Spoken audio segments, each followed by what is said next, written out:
morning, Crest Hill. I'm Lyndon. And I'm Kayla. Welcome back to the Wednesday Cann broadcast. Wasn't it nice to have yesterday off? Yes, I was so tired from Halloween. First, let's start with a few important words from our principal.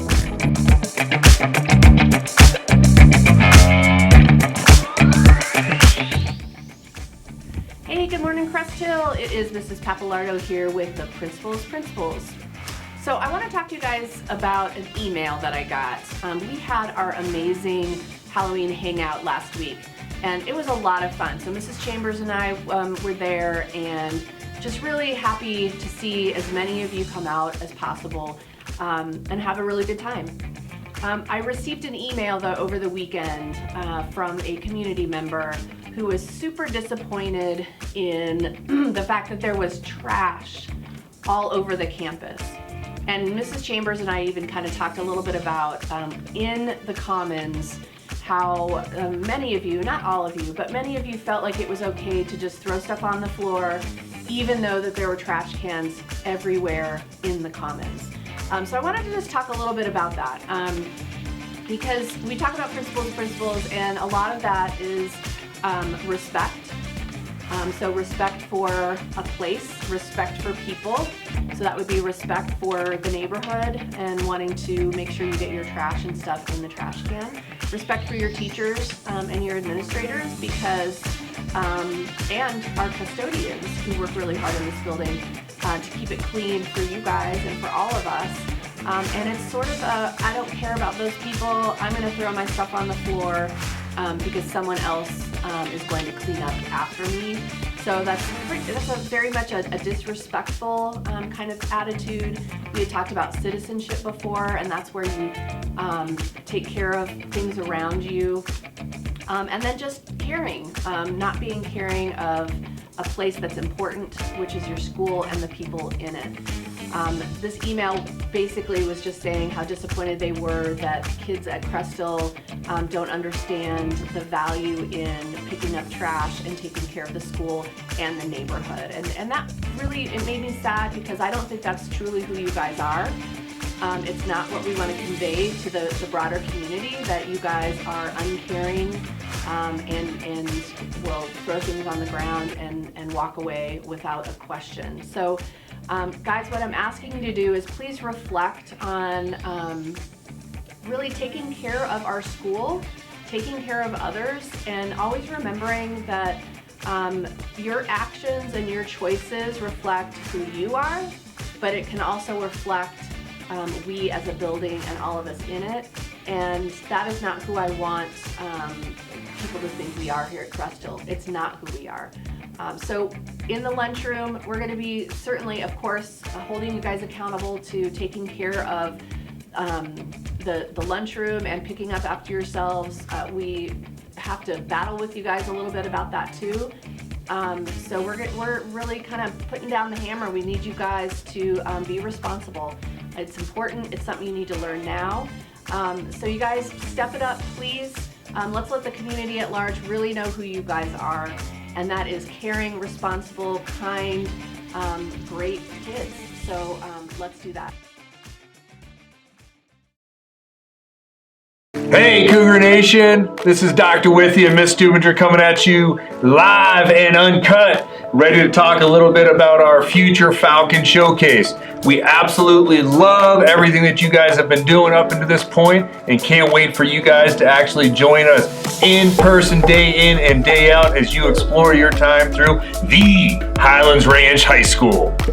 So things are a little bit different this year. In the past, we've said, hey, if you want to decide whether you want to go to Highlands Ranch or somewhere else, come check out this event. Well, this year we're going to tell you should all be there, both 7th and 8th graders. It's an opportunity for you to figure out what exactly you want to do in high school. Which path do you want to choose? What electives might you be interested in? So come and check it out. Figure out all of the different opportunities that are there. Meet some cool teachers and some amazing students. Find out about activities, athletics, all the different electives that we have to offer. So once again, all of you, 7th and 8th grade, should come to our Future Falcon Showcase. What day? What day? Oh my gosh, November 3rd. What time? 5:45. We're going to have a huge assembly in the gym at 5:45, and then we'll set you loose to go check out everything we have to offer. Event ends at 8 o'clock. We hope to see every single one of you Cougars come be Future Falcons. Can't wait to see you. Woo! Hey, have you ever wondered where Mr. Rundle is now? Yes, I actually have. Do you think he sleeps in now in gardens in his backyard all day? Who knows? Let's ask Anna, Karen, and Quinn to find out.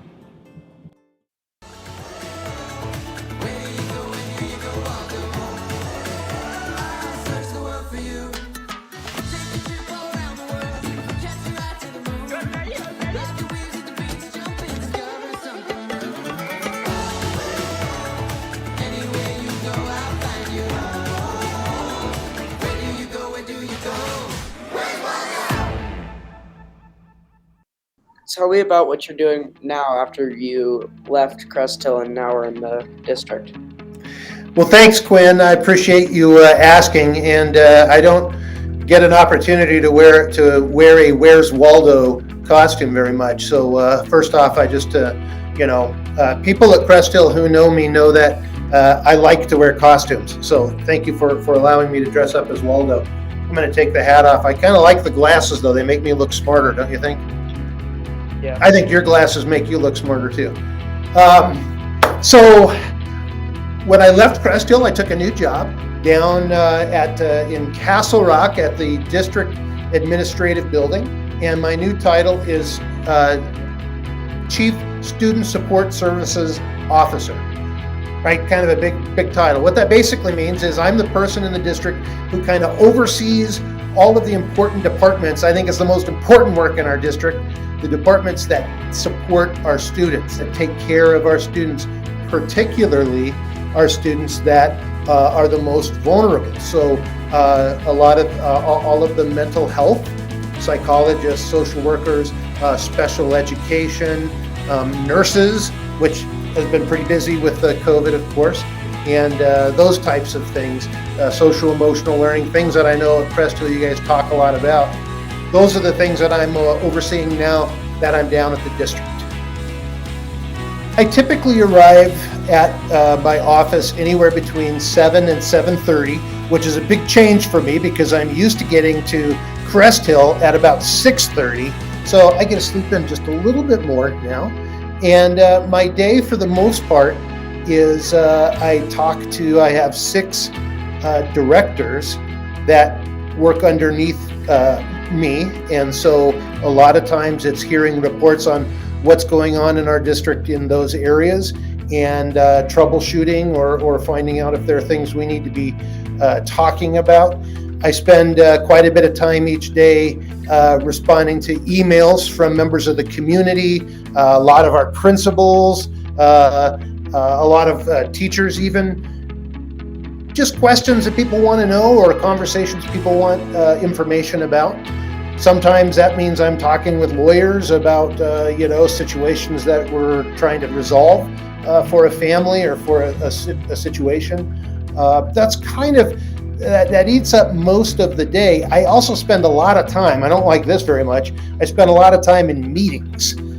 So because I'm a member of the superintendent's cabinet, that means if you think about like the President of the United States, the President surrounds herself or himself with cabinet members that are in charge of the various functions of government, and together we're sort of in charge of listening to the superintendent's ideas, giving feedback, pushing back, asking to look in different directions. So we spend a lot of time together as a cabinet doing that type of work, so that when the superintendent needs to make a decision, Mr. Wise, Superintendent Wise, is able to, go forward and feeling like he got a lot of different perspectives from the members of the cabinet. So that takes up a lot of my time, and then I have a lot of evening commitments. I thought as a principal I had a lot of evening commitments.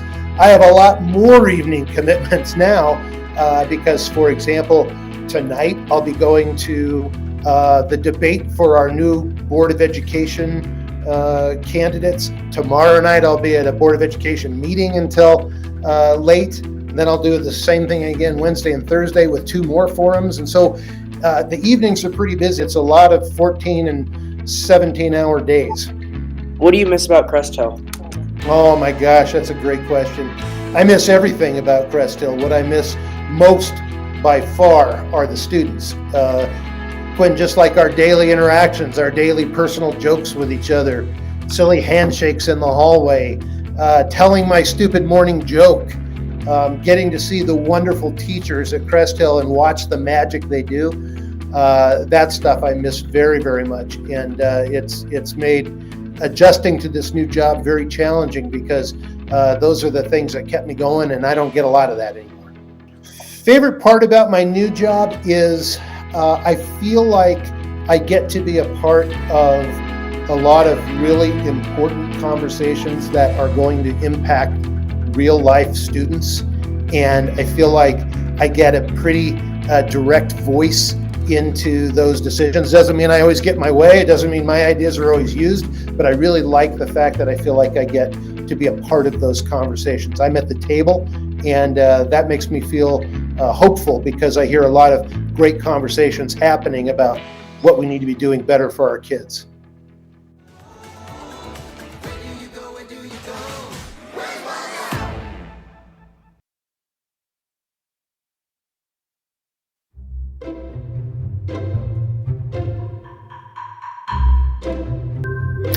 All right, here is your Mr. Rundle lame joke for the morning. So, when I was the principal at Crest Hill Middle School, a lot of times students would come to me on a Friday afternoon or at lunchtime and they would say, I don't know, Mr. Rundle, maybe I'm just tired. It's been a long week, but I just feel kind of blue. I just feel kind of down today, and it's Friday. And I would often say to those students, well, I don't know what to tell you, but you know, tomorrow is a Saturday.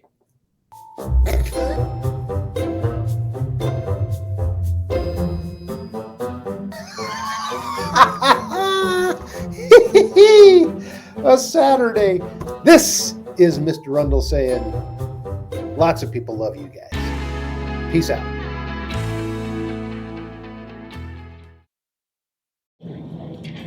That Mr. Rundle, he's crazy as usual. I'm glad he's doing important stuff for the whole district now instead of just Crest Hill. That's pretty cool. Right, now for some more important news for this week. Did you remember that the fall play Midsummer Night's midterm is this week? Oh, it is? When? This Friday and Saturday night in the Commons at 6:30 p.m. $5 for students and $7 for adults, and teachers get in free. I can't wait to see it. They've been working so hard. Well, Kayla, that's it for our regular news updates, but now it's time for the Crest Hill No Place for Hate activity. What's the topic this week? It's called the Identity Iceberg. Sounds interesting. Have you ever felt that you've been judged just by someone looking at you in the halls and they don't even know who you really are? Yeah, that happens all the time. Well, today we're going to learn a little bit more about how we define our own identities. Hi, I'm Erin. And I'm Kayla. We are here to talk to you about the No Place for Hate Identity Iceberg activity. There are many aspects to a person's identity, including the social identity groups to which they belong in, race, gender, religion, sexual orientation, and etc. Some parts of identity are clearly visible, and many are not. When you first meet a person, you may think you can clearly see aspects of their identity. But in fact, many aspects of one's identity are not visible when you first see a person. An iceberg is a helpful metaphor when exploring identity. You can only see a small part of an iceberg, about 13% that is above the waterline. Like an iceberg, only a few aspects of a person's identity are immediately visible and apparent. We must go below the waterline to see people in their full complexity. But how often do you take the time to do that before you judge a person? Let's watch this video to find out more. What can you tell about a person's identity just by looking at them? What can't you tell? What do you know for certain about them based on what you see? How would you describe them if someone asked you? What about you? What do people notice when they see you? Figuring out someone's identity is more complicated than it seems. We define identity as the qualities and beliefs that make a particular person or group different from others. Each of us has a unique identity with many facets. Think about all the different aspects of your identity that make up who you are. How much of your identity is visible to others the moment you meet? How much may not be visible ever, or until someone learns more about you? Identity is a lot like an iceberg. Do you know what's surprising about icebergs? Only a small part of the iceberg, about 1/8 or 13%, is visible above the waterline. Similar to an iceberg, just a few parts of a person's identity are immediately visible above the waterline. Some aspects of identity are right at the waterline, where we might see a characteristic but lack absolute certainty about it based only on what we observe. That means many dimensions of a person's identity are going to be below the waterline, where we cannot immediately see them. Are you surprised by how much of your identity is below the waterline? Given that identity is complex, it's easy to make assumptions about a person's identity that aren't necessarily accurate, especially at the waterline. Let's take a closer look. We might perceive aspects of identity, like race and gender, as visible and above the waterline, but these identifiers are more complicated than we think. Even when we can clearly see someone's face, skin color, body shape, and hair, it is still possible to misidentify that person based on the characteristics we observe. That's because we don't actually know how that person identifies within racial or gender categories. Can you think of a time when people made assumptions about you based on their biases, stereotypes, or a perception of your identity? How did that make you feel? Did it have a particular impact on you? Instead of relying on assumptions or guesses, press, pause, and think. When you see a person for the first time, assumptions or guesses about that person may come to your mind.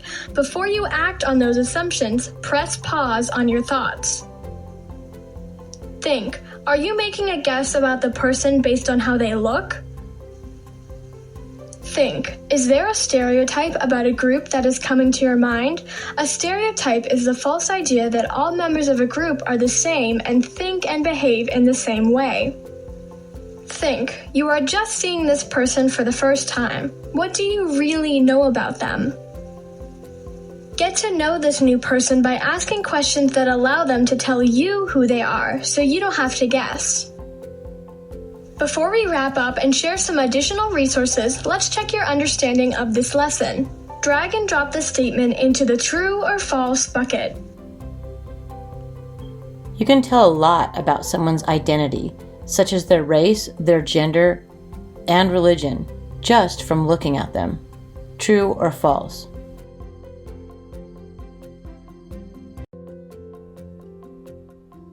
Correct, this is false. Identity is like an iceberg. Only a small amount can be seen. You can see someone's physical appearance, but parts of identity, including race, gender, and religion, are complicated and not always visible. Making assumptions about someone's identity can be hurtful. Correct, this is true. The most important part of a person's identity are visible or above the waterline. Correct, this is false. Every person has different parts of their identity that are the most important to them. Sometimes visible identities are important to someone, but since so much of a person's identity is below the waterline or invisible, there are probably a lot of important parts of their identity that you cannot see. To learn all the parts of a person's identity, you need to get to know them instead of guessing. Correct. This is true. If two people share a part of their identity, such as wearing glasses, they are probably very similar in all parts of their identity. Correct. This is false. We have so many parts of our identity that make up who we are. Even when you share one part of your identity with another person, such as wearing glasses, Other parts of your identity, like your language, age, or family role, might be very different. Thank you for learning about the complexities of identity with us. At this time, we'd like you to pause the video and go to Google Classroom and join the classroom using this code.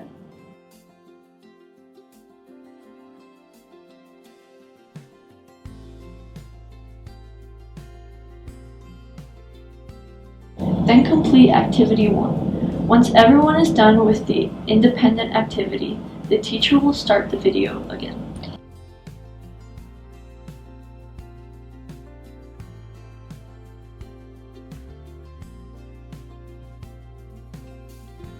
Some of the vocabulary you may have used in your writing include bias, which means a preference either for or against an individual or group that affects fair judgment. Identity, the qualities, beliefs, etc. that make a particular person or group different from others. Stereotype, the false idea that all members of a group are the same and think and behave in the same way. You may be noticing that to really get to know a person's identity, you have to take the time to look below the surface. This does take time, but is always worth the effort. You may realize you have so much more in common with the person below the waterline than you do above the surface of the waterline. Wow, I'm really starting to understand the statement, don't judge a book by its cover. There's so much more to a person if you just take the time to find out. Now, we are going to ask your teachers to pause the video and allow you to go back to Google Classroom to complete your own iceberg identity.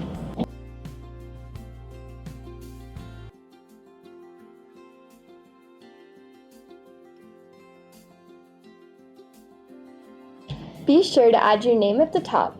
Remember to submit your finished iceberg in Google Classroom before you leave your pause class today.